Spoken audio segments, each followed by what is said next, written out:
सबसे पहले देखिए प्रयोग संख्या 4। देखिए उद्देश्य, देखिए इस प्रयोग का उद्देश्य क्या है, दिए गए 3 अकार्बनिक लवणों में सल्फाइड आयन, नाइट्राइट आयन एवं एसीटेट मूलक की पहचान करना। तो देखिए बच्चों यहाँ पे हमें क्या है, 3 अकार्बनिक लवण दिए गए हैं और उन 3 अकार्बनिक लवणों में हमें सल्फाइड आयन, नाइट्राइट आयन एवं एसीटेट मूलक की क्या करनी है, पहचान। यानी एक जो अकार्बनिक लवण है उसमें सल्फाइड आयन पहचानना है, दूसरे में नाइट्राइट आयन की पहचान करनी है और तीसरे में एसीटेट की। और देखिए आवश्यक सामग्री, देखिए परख नलियाँ, परख नली होल्डर, परख नली स्टैंड, क्वथन नली और आवश्यक अभिकर्मक। ठीक है, तो देखिए सबसे पहले हम बात करते हैं यहाँ पे सल्फाइड आयन के बारे में। तो देखिए सल्फाइड का परीक्षण, देखिए बच्चों सल्फाइड के परीक्षण के लिए भी हम क्या करेंगे, इस तरीके से ही ये टेबल बनाएंगे।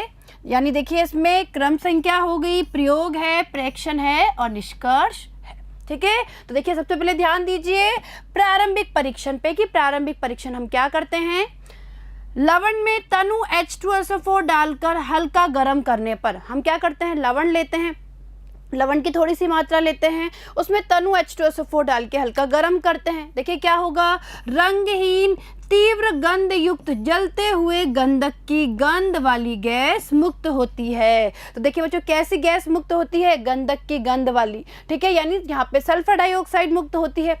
इससे हमें पता लगता है कि सल्फाइड SO3 2- हो सकता है। ठीक है बच्चों, अब देखिए यहाँ पे क्या अभिक्रिया होती है, देखिए Na2SO3। देखिए तो समझिए कि हमें यहाँ पे ऐसा लवण दिया हुआ है जिसमें कि सल्फाइड आयन उपस्थित है। मान लीजिए हमें सोडियम सल्फाइड दिया जा रहा है, यानी जिस अकार्बनिक लवण में हम लोग ये परीक्षण कर रहे हैं वो सोडियम सल्फाइड है। तो देखिए क्या अभिक्रिया होगी, देखिए बच्चों Na2SO3 प्लस H2SO4, भाई हमने तनु H2SO4 डाला है, देखिए क्या बना, Na2SO4 बना प्लस H2O प्लस SO2। तो देखिए यहाँ पे सल्फर डाइऑक्साइड क्या हो रही है, मुक्त हो रही है। क्लियर है, इससे पता लगा कि सल्फाइड हो सकता है।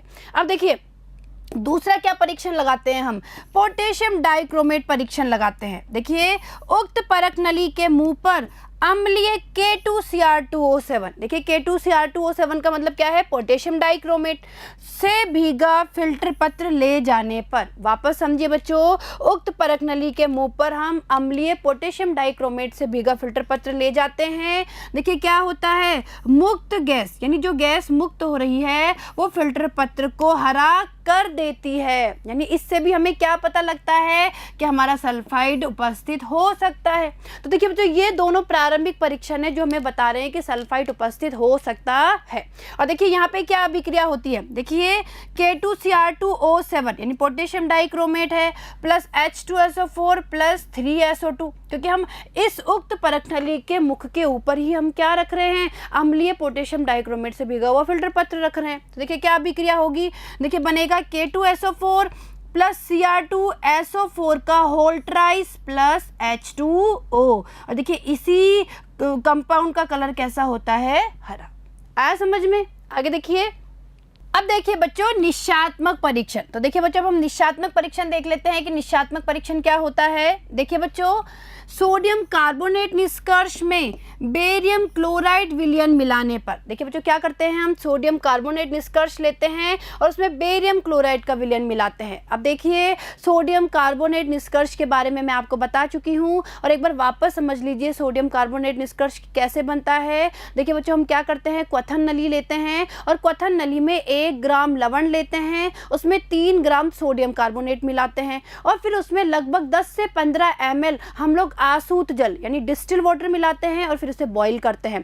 और हमें बॉईल करना है 15 से 20 मिनट के लिए और 15 से 20 मिनट तक बॉईल करने के बाद हम उसे छान लेते हैं और जो क्षणित हमारे पास आता है उसे ही हम क्या बोलते हैं, सोडियम कार्बोनेट निष्कर्ष। तो देखिए क्या करते हैं हम लोग, सोडियम कार्बोनेट निष्कर्ष में बेरियम क्लोराइड विलयन मिलाते हैं। देखिए क्या होता है, श्वेत अवक्षेप आता है जो तनु HCl में विलय हो जाता है। कैसा अवक्षेप आता है, श्वेत अवक्षेप, जो क्या होता है, जो तनु HCl में विलय हो जाता है। यानी इस समय क्या पता लगता है कि सल्फाइड हमारा क्या है, निश्चित है। तो देखिए अभिक्रिया क्या होती है, Na2SO3 प्लस BaCl2। ठीक है बच्चों, देखिए क्या बना, 2NaCl प्लस BaSO4। यानी देखिए वहाँ पे ये बेरियम सल्फेट बन रहा है, यानी जो श्वेत अवक्षेप आता है वो इस बेरियम सल्फेट के कारण आता है। अब देखिए जैसे ही हम श्वेत अवक्षेप में HCl डालेंगे तो देखिए क्या होगा, वो विलय हो जाएगा।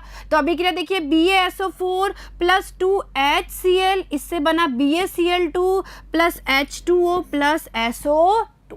ठीक है, आई समझ में आपको यह अभिक्रिया, यानी बेरियम सल्फेट में अगर HCl डाला तो दोबारा BaCl2 बन गया, H2O बन गया और SO2 का निर्माण हुआ।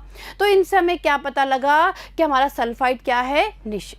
तो देखिए बच्चों, आपको ये सल्फाइड का परीक्षण समझ में आया होगा। चलिए आगे देखिए, अब देखिए नाइट्राइट का परीक्षण। तो देखिए बच्चों, अब हम नाइट्राइट के परीक्षण के बारे में बात करेंगे कि किस तरीके से नाइट्राइट का परीक्षण किया जाता है। तो देखिए पहले देखिए प्रारंभिक परीक्षण, लवण में तनु H2SO4 डालने पर। देखिए बच्चों, हम लवण की थोड़ी सी मात्रा लेंगे, उसमें तनु H2SO4 डालेंगे। देखिए तीक्ष्ण गंध युक्त हल्के भूरे रंग की गैस NO2 मुक्त होती है, यानी नाइट्राइट NO2 माइनस हो सकता है। ठीक है, अब अभिक्रिया देखिए बच्चों 2NaNO2। अब देखिए बच्चों, जो हमें यहाँ पे लवण दिया हुआ है वो ऐसा लवण होगा जिसमें कि नाइट्राइट आयन उपस्थित है, यानी हमें मान लीजिए NaNO2 सोडियम नाइट्राइट दिया हुआ है। तो देखिए अभिक्रिया NaNO2 2NaNO2 प्लस H2SO4 क्या बना, Na2SO4 प्लस 2HNO2। ठीक है, यानी नाइट्रस अम्ल बन गया 2HNO2।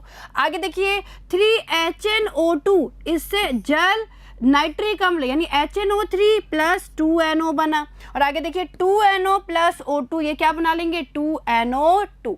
इसके कारण ये कैसा होता है, भूरा रंग आता है। ठीक है बच्चों, आगे देखिए अब हम इसका करेंगे निश्चयात्मक परीक्षण, यानी हमें ये पता तो लग गया कि हमारा नाइट्राइट हो सकता है, लेकिन इसका निश्चयात्मक परीक्षण करना जरूरी है। अब देखिए निश्चयात्मक परीक्षण, देखिए बच्चों उक्त परक नली के मुंह पर डाइल्यूट H2SO4, देखिए बच्चों DIL यानी डाइल्यूट बोलते हैं तनु को, यानी dilute H2SO4 plus starch plus KI से भीगा फिल्टर पत्र ले जाने पर, तो देखिए क्या होता है, फिल्टर पत्र नीला हो जाता है, यानी नाइट्राइट NO2 माइनस निषेध है। और देखिए अभिक्रिया 2KI plus 2HNO2 plus H2SO4, देखिए क्या बना, एक तो बना K2SO4 प्लस I2, यानी वहाँ पे आयोडीन निकली, आयोडीन गैस बाहर निकली, प्लस 2NO प्लस 2H2O। आगे देखिए I2, यानी जो ये आयोडीन निकली है I2 प्लस स्टार्च, ये क्या बना लेंगे, स्टार्च आयोडाइड संकुल बना लेंगे,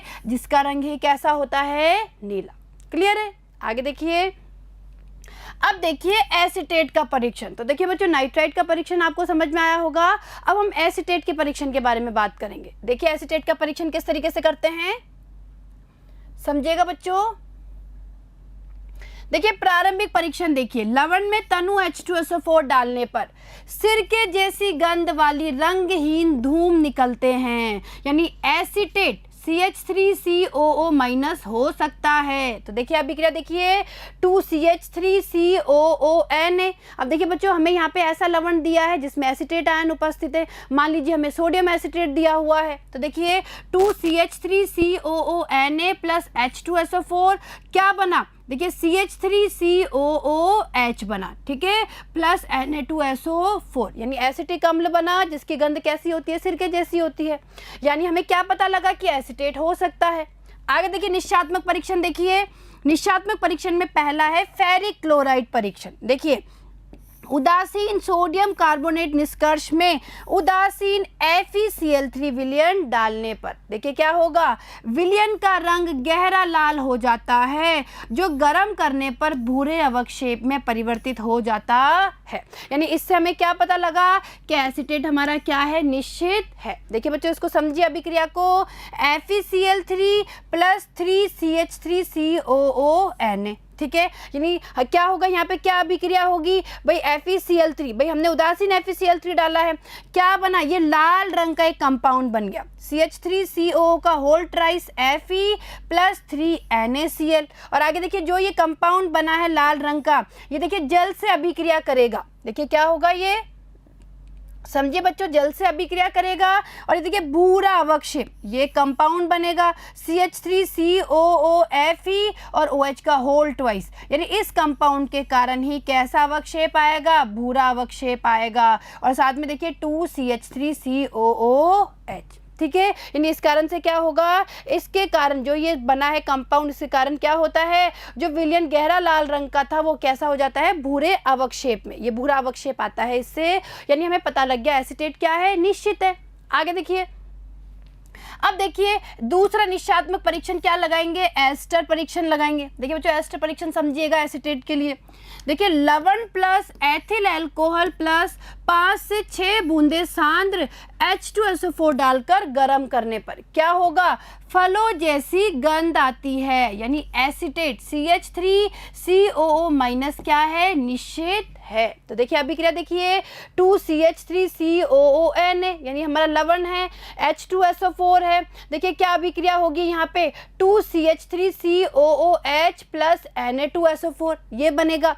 अब हमने क्या किया, देखिए इसमें हम लोग एथिल अल्कोहल भी डाल रहे हैं, तो जो ये एसिटिक अम्ल बनता है, देखिए बच्चों पहले तो क्या होता है, लवण और जो सांद्र H2SO4 है इनके बीच में अभिक्रिया होती है, एसिटिक अम्ल बनता है, और ये एसिटिक अम्ल एथिल अल्कोहल C2H5OH से अभिक्रिया करके ये एस्टर का निर्माण करता है। देखिए CH3COO C2H5, ठीक है, यानी ये हमारा क्या बन गया, एथिल एसीटेट, ये एथिल एसीटेट बन गया, साथ में जल बन गया, और जो एथिल एसीटेट की गंध होती है वो कैसी होती है, फलों के जैसी। ठीक है, यानी इस प्रयोग से हमें ये पता लग जाता है कि एसीटेट हमारा क्या है, निश्चित है। हम एक प्रयोग और करते हैं, हथेली परीक्षण। देखिए लवण प्लस ठोस ऑक्सेलिक अम्ल को हथेली पर लेकर उसमें 2-3 बूंद जल डालकर रगड़कर सूंघने पर, देखिए जो हम क्या करते हैं हथेली परीक्षण में, हथेली पर हम क्या लेते हैं, लवण की थोड़ी सी मात्रा, उसमें थोड़ा सा ठोस ऑक्सेलिक अम्ल डालते हैं और 2-3 बूंद हम जल की लेकर उसको रगड़ के सूंघते हैं, तो हमें कैसी गंध आती है, सिरके जैसी गंध आती है, यानी हमारा जो एसीटेट है